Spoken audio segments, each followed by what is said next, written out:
gentlemen, podcasting since 2005. You're listening to Gamertag Radio with your hosts, podcaster Hall of Famer Danny Peña, the always opinionated Paris Lilly, and from outside of the norm, Peter Toledo. This is Gamertag Radio.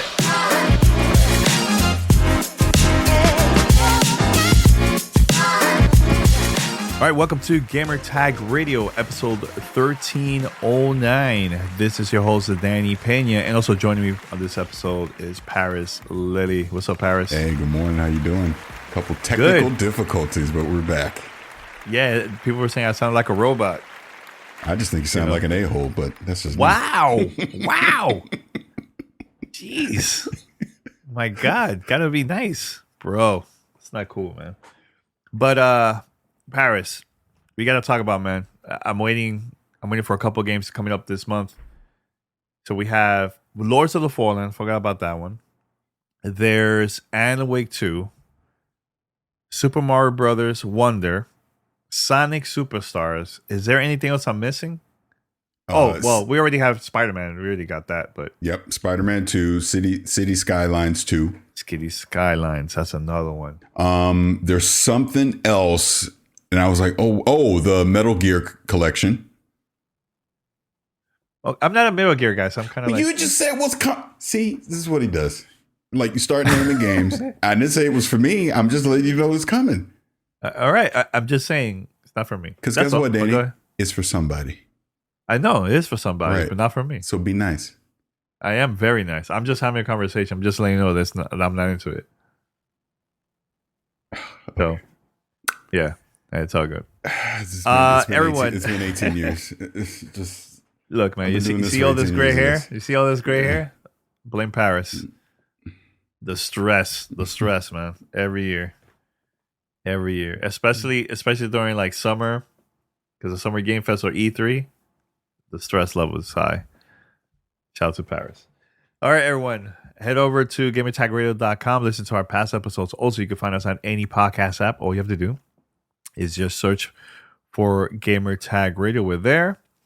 And if you can, share the content with your friends, family. Also, you can find us on any podcast app.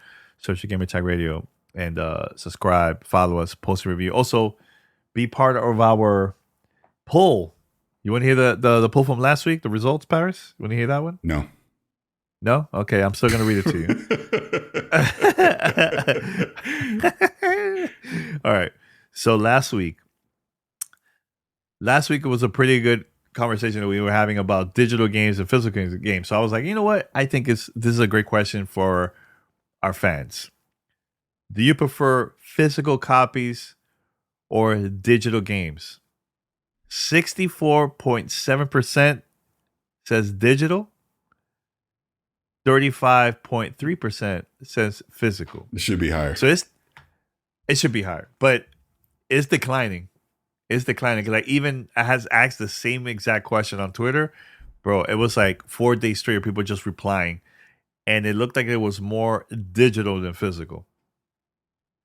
And people saying the majority of them said, "Look, I'll buy physical if it's something that I want to collect. I want to keep it there. But if it's like constantly every time there's a new game, buying a new physical game, the percentage is very, very low on that one." Yeah. So, yeah. Actually, when was the last time we bought a physical game? I can tell you the last physical game I have is Cyberpunk 2077 for Xbox. That's the last one. That was 2020.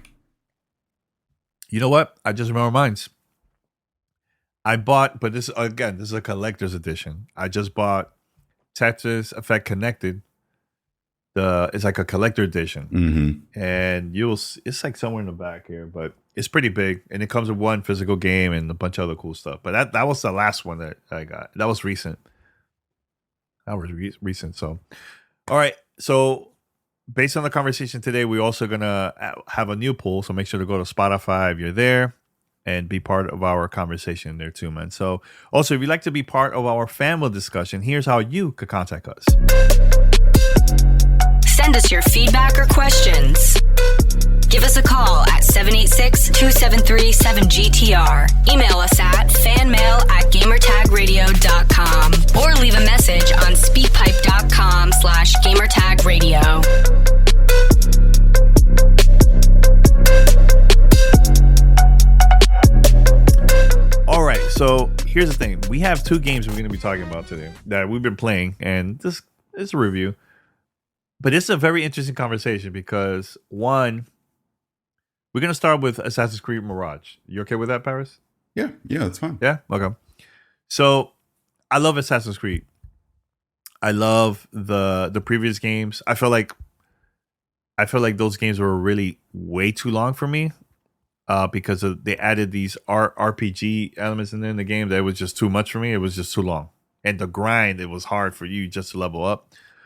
I prefer the old way, the old school, but I get it. Sometimes you have to, if you're a developer, you want to try new things. You can't just keep the same formula for years. You know, it's going to get old and boring after a while, you know? So I played Assassin's Creed Mirage. I love that it's taking it back to like the old way.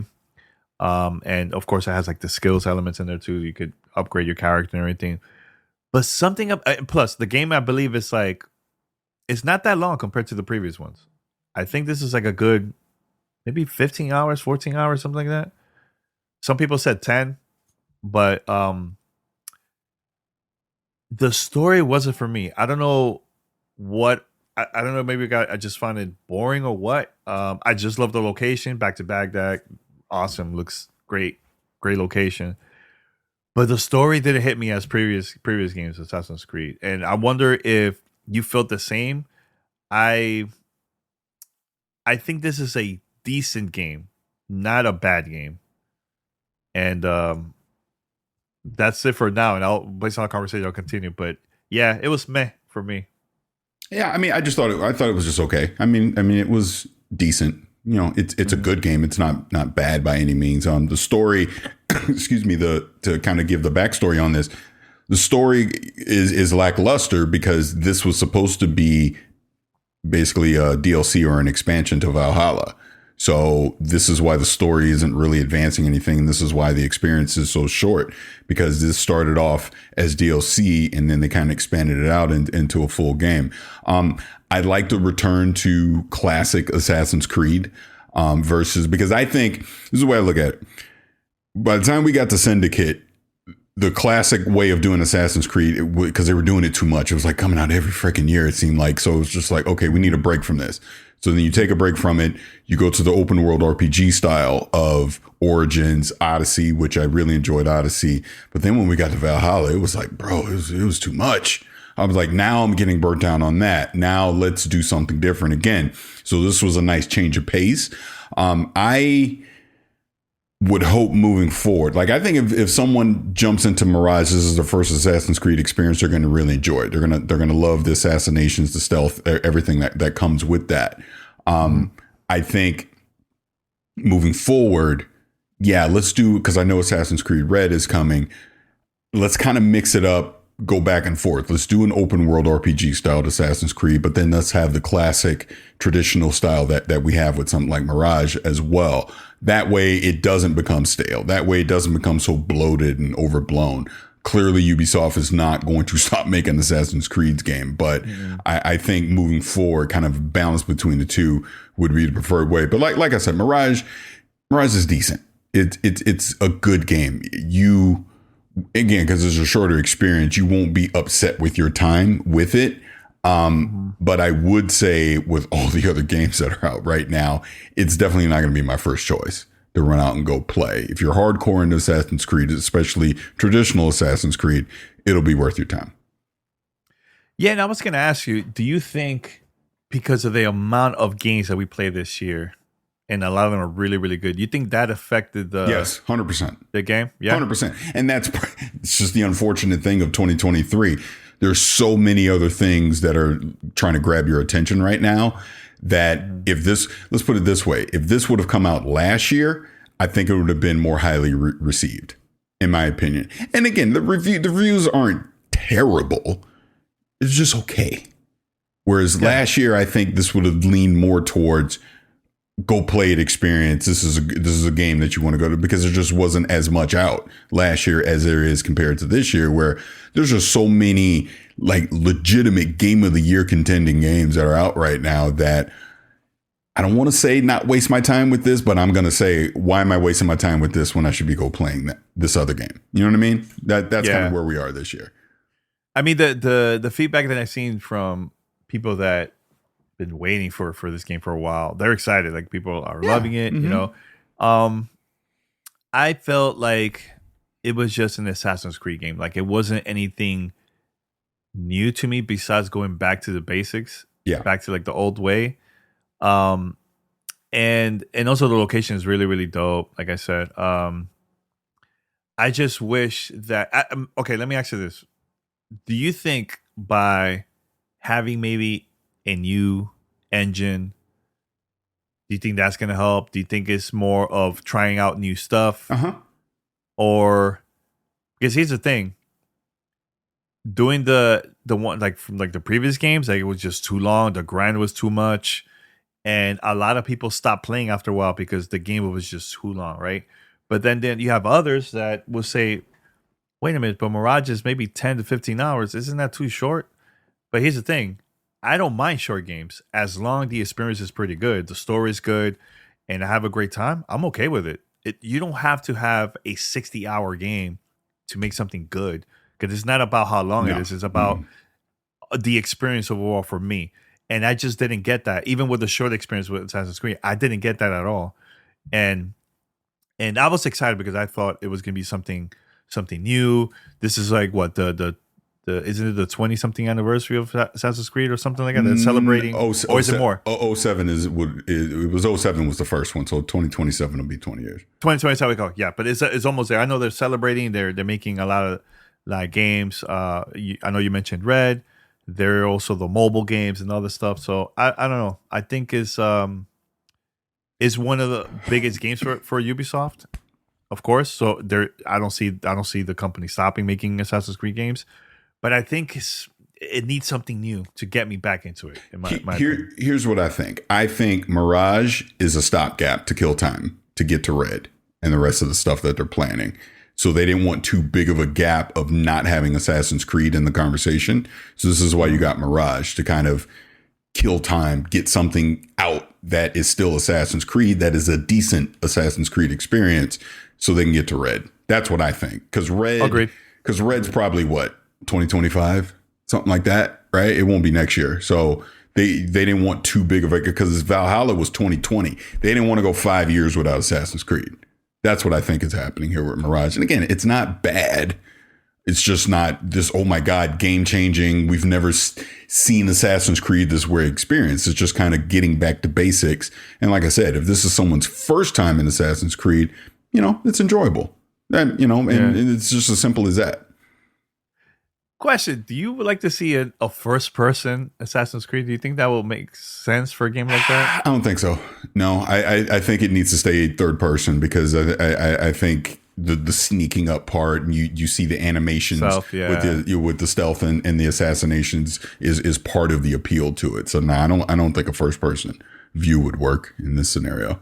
Yeah. Okay. No, I thought about Cyberpunk and all these other games. I'm like, hey, that would be cool, because you change cameras. Yeah, because what would happen is you'd be in first person, and then when you assassinate someone, what's probably going to happen, the camera's going to switch to third person anyways, because they want to show you the assassination. Yeah. You know what I mean? So might as well just leave it third person.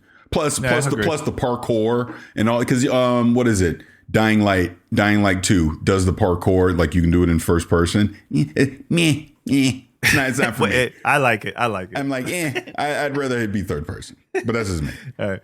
Yeah. Well, I'll tell you this. The new thing that I like from the past few Assassin's Creed, when they add like the museum where you learn the history about the location, I think that's awesome. That's like fantastic. Yeah, it's really good. Mm-hmm. And I wish more games would add that. When you see that, like, let's say if it's a real location, it makes sense to have like a museum and check out the locations and stuff like that.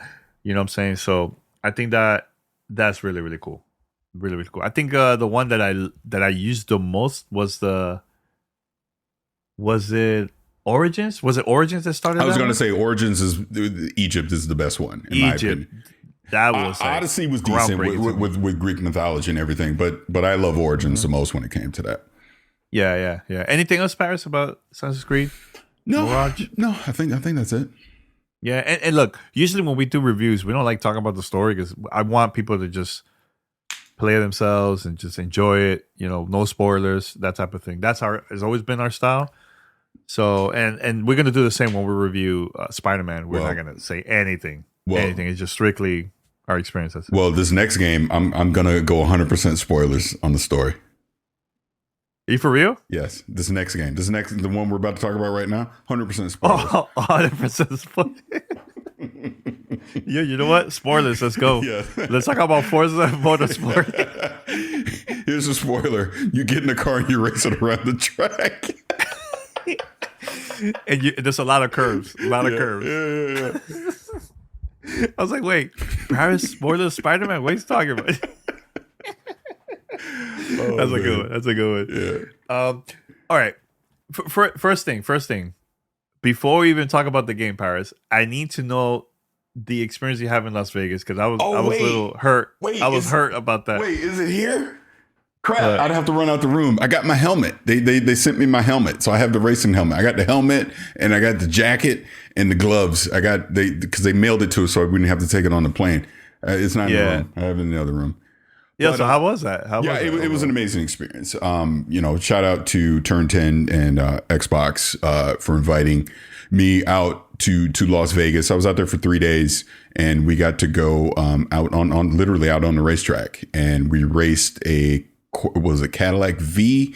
We did like a timed cone challenge, and then we got in the Corvettes, and we were actually out on the track, like you're in Forza, because I even said it at one point. It felt like I was like, oh, this is what I do in the game. Like when you take curves a certain way and you brake and accelerate and all that. It's a very fun experience. And we did it 2 different ways where I got to drive and we had like an instructor in another car ahead of us leading us. And he has a mic and he's talking to us and telling us, all right, you're going to want to brake here. You want to accelerate here. So to kind of lead us through. And by the end, I mean, we're just like really going. That was a lot of fun. And then we did one where I was a passenger with the instructor, and oh my God, I didn't think cars could do this. Like how fast was it? I don't even know how fast it was, but it was way faster than we were doing, and we're hitting these turns at like full speed, and you just hear the burst and smoke coming. Like it was crazy. It was fun as hell. I loved it. Absolutely loved it. And then that's very cool. Then we actually played the game itself at the event, but it was more like just during the preview period because it was so funny. Like you had a review code before I did because I was at the event. Yeah. So we did that. We did like a mixer event because it was probably about 40 people total because there was a lot of international people that came in as well. So we did like a mixer thing the night before. So we got to meet everybody. Me and Snowbike Mike were there hanging out. Justine and her sister were there. I got to meet Your Average Consumer. I had this first time meeting him. He's a really cool tech content creator. He's really dope. Amazing. Go check out his YouTube channel. Austin Evans was there hanging out with him. But it was fun. It was a fun time. It was, Xbox France was there. So they had brought some French creators there, and me and Mike were talking to them, hanging out. It was a mix of racing enthusiasts. There were some tech YouTubers, like I just mentioned. Honestly, me and Mike were like the only like gaming creators that were there. Everyone else was like either racing or they're like these tech enthusiasts. Obviously the big ones, they got like 1 million+ subscribers, stuff like that. But very fun experience in Vegas, being able to get behind the wheel and do all that. Yeah, a lot of fun. Yeah, it hurts. I got invited, but hey, I declined for good reasons. So, but I'm glad that Paris had a great time, man. And no love to Gary. Yeah. Gary. Now, let me say this, because I don't think everyone gets it, because we did XCast this week, and Gary was extra grumpy on there. It was a bit. We knew he was going to do that. He said it ahead of time. He was poking fun at the whole process. He was not serious at all. Gary, look, Gary may say some crazy stuff, but he was not serious at all on that. That's why if you watch it or listen, I'm laughing the entire time. But he knew you guys went? No, he did. No, that was real. He did not know Mike and I went. Again, I give inside baseball on all this. Originally, I knew I was going and Mike wasn't going. And I'd even told him, oh, hey, I'm going to miss this episode because I'm going to be in Vegas doing this Forza thing. And then kind of almost last minute, Mike was like, oh, shit, I get to go too. So then he went. So it was cool that we both got to go. And then, Gary did not get the invite. And I was even saying to people at Xbox when we were there, I was like, when Gary finds out that we're here, he is going to go ballistic. And that's exactly what happened. Exactly what happened. That's funny. Very funny. That's funny. But this is not going to change our review, about the game at all. It's just, I just wanted to have this conversation with Paris about, about the experience of about the whole thing. So, and I'm jealous, he was there. I wasn't there.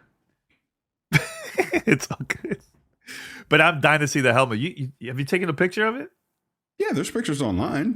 I'm really? I'm at the event. Pay attention. Look, since you love... It's too far. It's too far. It's so far. Look, since you love to pay attention to my tweets, why don't you pay attention to that one? You're always calling out what I tweet. Because it's the helmet is so far, you can't really see what's, That's all. Wow.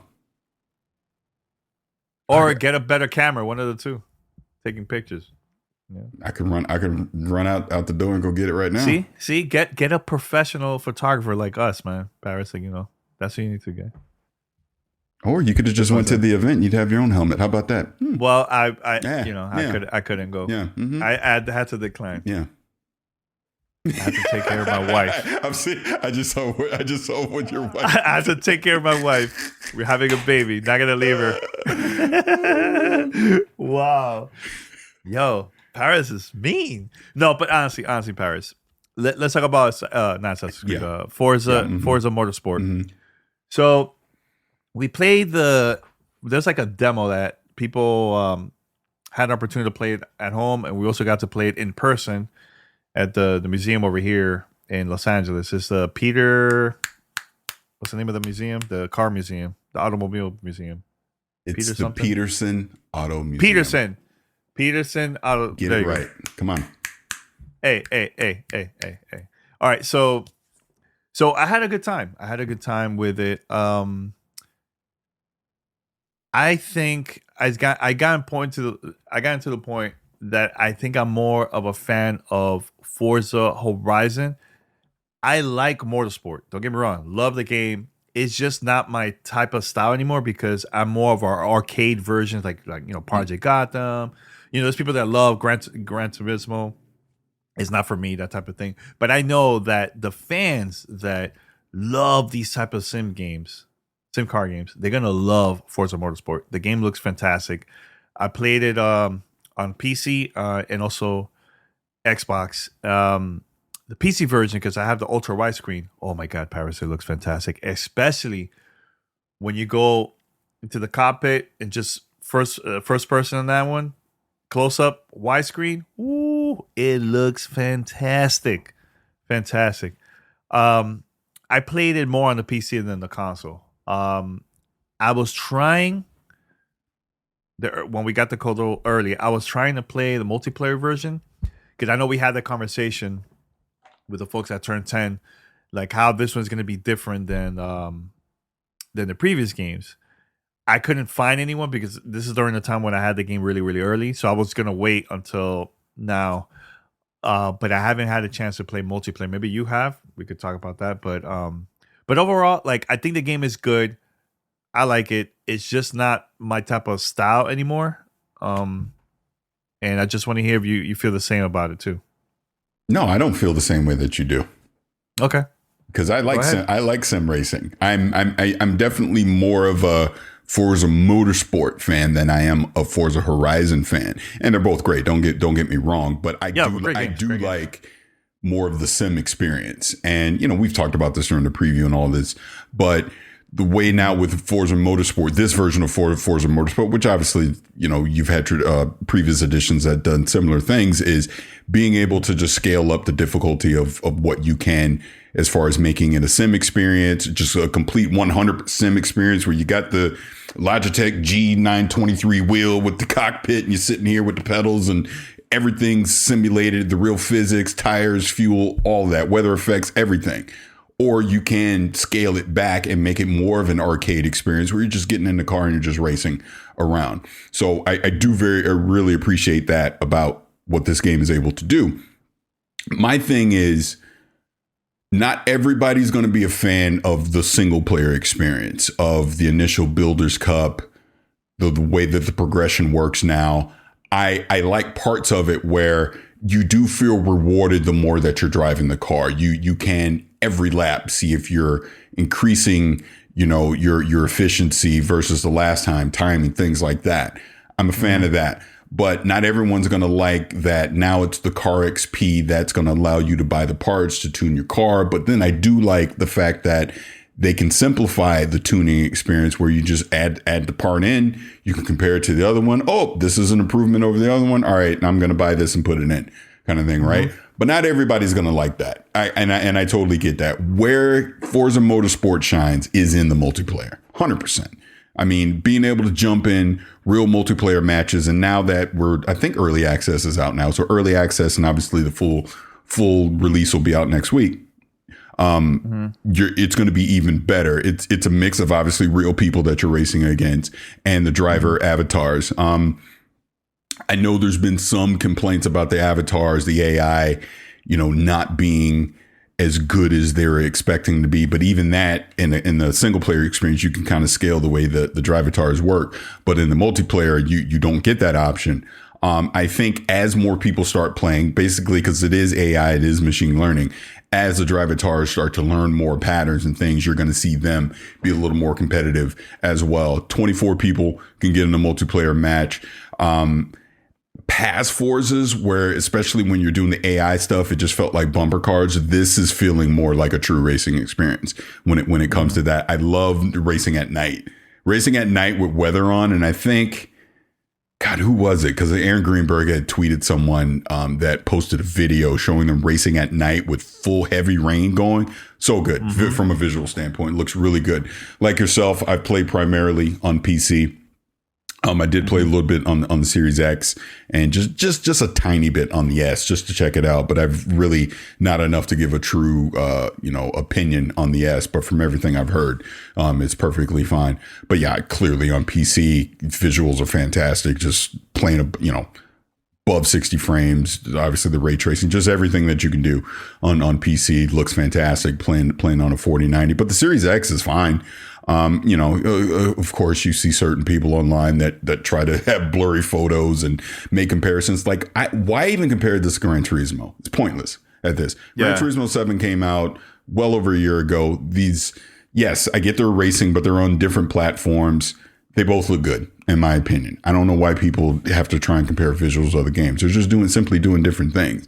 But from a visual standpoint, looks great on the Series X. Like I said, obviously it looks amazing on PC as well. But like I said, getting to some of these multiplayer matches and my one other critique of it is with this, because now and if you remember, we talked about this in 2020 when they originally unveiled the Series X. We had Aaron Greenberg come on, and when they showed off Forza, they're calling it Forza Motorsport because this is more of a platform now than being Forza 8, where it's almost like a live service game in that way, where they're going to be adding, because they've already kind of laid out a roadmap of events. They're going to be adding new tracks. There'll be new cars they'll add over time. So I'm judging it on what it is right now at launch, but this game will evolve and grow over time with more content. And going back to the multiplayer aspect of it, like I said, these live events where all the settings all the parameters of the race are already set for you, as far as the difficulty, physics that are on, just the weather, all these things are already set. That's going to be a lot of fun to do, against other people. Like I said, as time goes on, as more people get online and start playing it. So overall, I think if you're into cars, if you love cars, number one, and you're into the true sim racing experience, then yeah, go pick up Forza. You're gonna love it. And obviously, if you got Game Pass, it's a no brainer. Go check it out. Yeah. At least go check it out. Even if you're a novice as well, just check it out and see if it's for you. Scale up the difficulty, as you see fit. The game looks beautiful. Like, this is a fantastic looking game. Now I was playing performance mode the whole time. Mm-hmm. Did you change it? Because are you a performance guy? Do you like to see the quality version or what? No, when I played on Series X, I had it in performance mode. Yeah. Yeah. Okay. Yeah, and I wonder how different the game looks when you change it to like 4K, high quality, that type of thing. So, but I haven't tried it out yet. So, all right. I think that's about it. Multiplayer. Have you tried multiplayer at all? You literally get a Q-tip. You literally don't listen to me. No. I'm saying Paris. I'm talking in the beginning when we got the codes. Yes, that's what I'm saying. And you found matches? I couldn't find matches. That's what I said. Well, maybe if you read your email, they had scheduled ones. Well, I'm a busy guy, Paris. I'm not like you, hang out in Vegas. Well, you could have been. That was your fault, not mine. No, that's not. Oh, blame it. You know what? Say that to my wife. Say that to her. Nope, I will not. Oh, okay. All right. Yeah. Blaming me. Wow, punk. All right. So for those that are listening to the podcast, I'm going to post a Call of Duty Modern Warfare 3 code under the description of this episode for the podcast version, and also for on Twitch. I'll put it there too in the chat. So if you guys want to play it, you can play all platforms. I believe the PlayStation version just came out first. PC and Xbox comes out next weekend. I believe Thursday or Friday, something like that. So there you go. For those that are watching on Twitch. And for those who are listening, go to the description. It's there. All right. So Paris, a couple things before we wrap this up. And I had no idea. I saw this online and I was like, oh, okay, I should go back and check it out. So Redfall updated 60 frames per second now? Yes, it is. I've personally not checked it out yet, so I don't know the experience. So they added performance mode so you can get 60 frames, and they made some gameplay improvements as well. I guess there's stealth now. AI has been improved as well. Overall, for a first update, this is a pretty solid update for it. And obviously, we know the legacy of Redfall and how it launched. So it's good to see that Arcane did stick to their promise, added 60 frames, and they're not giving up on the game. I remember Phil Spencer and Matt Booty have both talked about Redfall and saying that they're committed to the game and Arcane fixing the game and improving it. This potentially could be a No Man's Sky cyberpunk type of deal where it launched in a bad state, and over the next couple of years, it could have a redemption arc. We'll see. I mean, I don't know. Like I said, I've not checked it out for myself, so I can't comment on any of the improvements, but some of the things I've seen online, people talking about, people seem to be enjoying it, which is good. I had so much hope and promise for Redfall pre-launch. Like, I was thinking, man, this could be fun, co-op, the vampire stuff. This could be a lot of fun. And it was just ultimately just disappointing. When we play the final version of it at review. So to see them stick to it and try and fix it is a good thing. And to be clear, even at launch, I played on PC, so I was playing at 60 frames. So 60 frames wasn't the reason that it wasn't a good game. It was a lot of the gameplay stuff. So the fact that they're trying to fix the AI, again, it was I was shocked being an Arcane game, knowing their legacy with like Dishonored. I remember I tried to sneak up on somebody and I couldn't, and it didn't do nothing. I was like, wait, what? This doesn't make no sense. So the fact that they're fixing that to start is good. It shows that they're listening to feedback from the community, and hopefully, like I said, this game can have a redemption arc. I was very disappointed, and it wasn't because of 60 frames, because I was playing this on PC. It was more the AI. Some of the quests I was just stuck. I couldn't go and complete it. It was very disappointing, that part. So, by the way, Paris, another thing too. And I might do this today. I'm not sure, because we might go to Target to do a couple of things. But it looks like Super Mario Brothers Wonder, there's a demo at Target stores.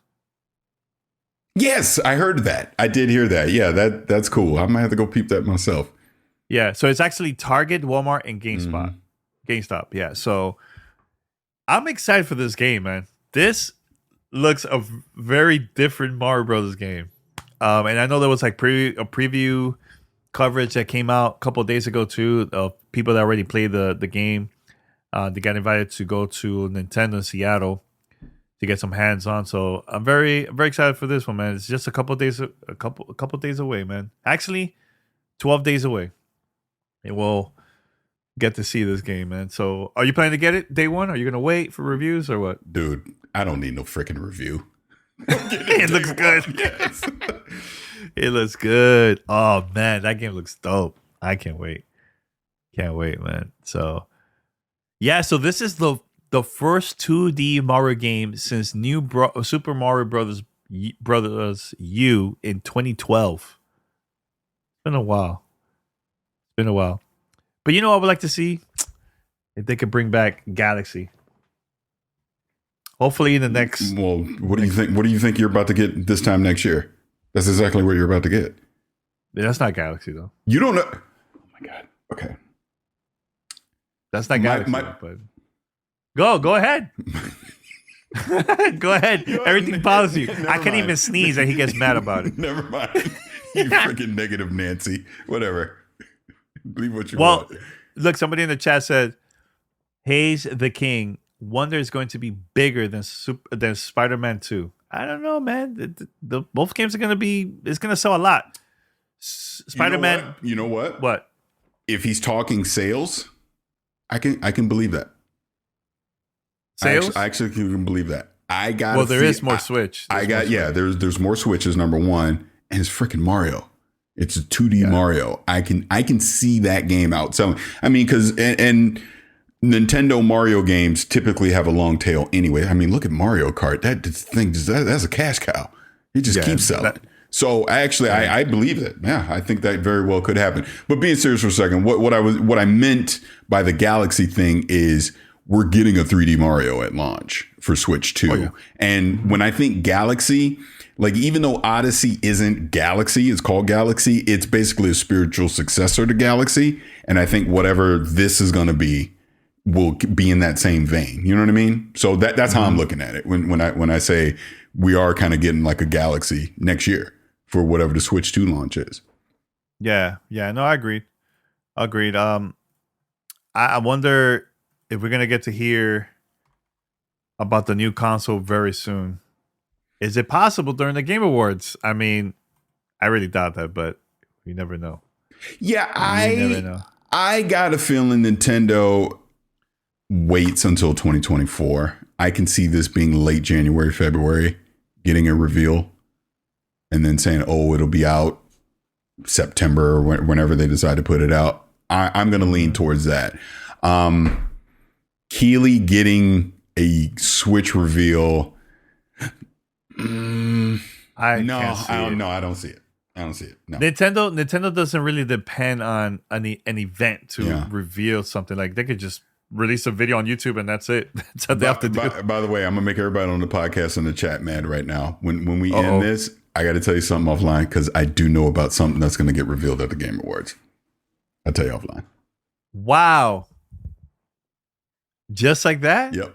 I'll tell you offline. Wow. People are going to be mad here.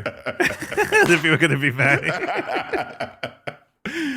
Hey, I'm not a leaker. I don't leak stuff. I stay in privates. Okay. All right. Well, I know it's not an old Switch. Switch 2. That needs that. Nope. All right. Cool. All right. So anything else, Paris, before we wrap it up? No. We'll do like after show, but well, super quick on. Oh no, let's talk about NZXT. Well, go ahead.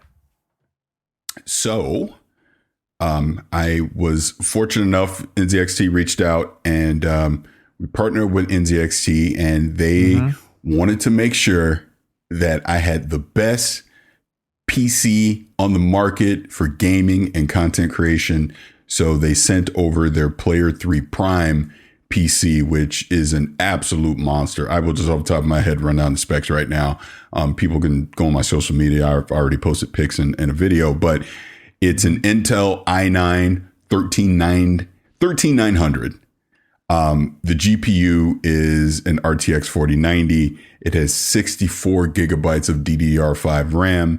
in it. It's the H9 Elite case. It's the NZXT H9 Elite case, the NZXT, the Elite Kraken 360 RGB all-in-one cooler as well. 1,000-watt PCU in it. And it came with 2 terabytes of M.2 storage. I have already upgraded that to 6 terabytes of M.2 storage as well. So it's a freaking tank, absolute tank. I'm actually I have it partially configured now. I'm still on my old PC, but I'm going to do that swap here today. Mm-hmm. And then my second PC, I'm basically going to have, the plan is one will be dedicated to content creation. That's going to be the 6 terabyte one. My other one will be dedicated to gaming. And then when I'm streaming, now I can have a machine that's dedicated to stream so that I don't have to use up resources while I'm gaming, so I can game at a full experience as well. So yeah, I appreciate NZXT for this partnership, and there's more to come. More to come. I'm jealous, Paris. Yeah, you should be. I should be. You know what? I am jealous. I'm very jealous. But no, shout out to them. I know they sent me a while back. This is like 2 years ago. They're one of their mics. I seen actually the PC that I got now. I bought that PC from their website, the NZXT website. And I played everything on this one, man. And you seen it, Paris. It looks fantastic. It's black and everything. Specs is different. I think I have a 4080 now. You have a 4090 in yours, but it's fantastic. I love this PC so much. And this is my first gaming PC ever. And I got it from that website. So when Paris talks about this, it's legit. It's not no BS. Yeah. NZXT, I mean, even prior to this, forget the partnership. The PC I had 2 PCs ago, the one I had prior to the one I built in 2020. That was mostly NZXT. Like the case was, the cooler was as well. They've always made quality parts. I mean, motherboards, cases, coolers, etc. So NZXT, I mean, is one of the top tier PC brands out there if you're looking to compete. But the whole point of this Player 3 Prime is, and they have obviously the Player 1, Player 2, and they just came out with a creator build as well, is these are pre-built, so you don't have to put any thought into it. And if you price them out compared to you buying all the parts yourself and building it, it's a little more because obviously they got to make somewhat of a profit, but it's nothing crazy. So if you're kind of a novice into PC gaming, just looking to get into it, and you're a little intimidated about building your own machine, NZXT is definitely an option to do. And even if you're building your own PC, definitely look at NZXT parts because it's great. Yeah, highly recommended, man. Yeah. So, all right. So this is what we're going to do next week, guys. So Sunday, there's not going to be no live show. But Paris and I, we're going to have a review of Spider-Man 2, which comes out Monday morning. During that time, Monday morning, that's Monday. What day is that? Monday the 18th, I believe? 16th. 16th. I'm going to be live on Twitch. Paris might join, might not. I don't know. I'm going to be playing the original Miles Morales on PC, but I'm also going to have discussions about our review, about Spider-Man 2, everything like that. And I'm also going to be talking about, because again, it's Hispanic Heritage Month. So I want to talk about the culture, being a Latino, and there's a lot of stuff there that I really want to talk about. We're going to walk around the neighborhood, show you the Dominican. Again, this is the Miles Morales one. This is not Spider-Man 2. I'm going to be streaming the old one. But I just want to show you the neighborhood and everything like that for those that have never played the game, and just talk about being a Latino and seeing this for the first time back in 2020 when the game came out for the PS5. I think it's going to be a great conversation. So, and this other stuff. I'm going to be talking about other stuff too that I think is very, very important, but I think it's going to be a fun stream. So that's going to be Monday, October 16th, starting at 7 a.m.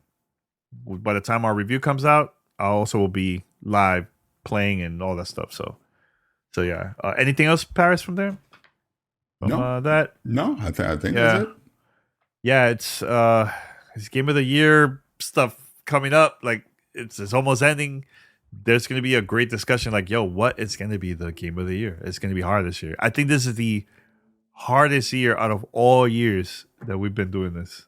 Because there's so many great games out at the same time. From January all the way to now, it's a lot. It's going to be a lot. Great debates. Can't wait for that, man. Can't wait for that. All right, guys. So we're going to go straight to the after show here. But for those who are listening to the podcast, thank you for listening. And we'll be back next week with our Spider-Man 2 review. Don't miss it. All right. Peace. Thanks for listening to Gamertag Radio. Be sure to like us on Facebook and follow us on Twitter.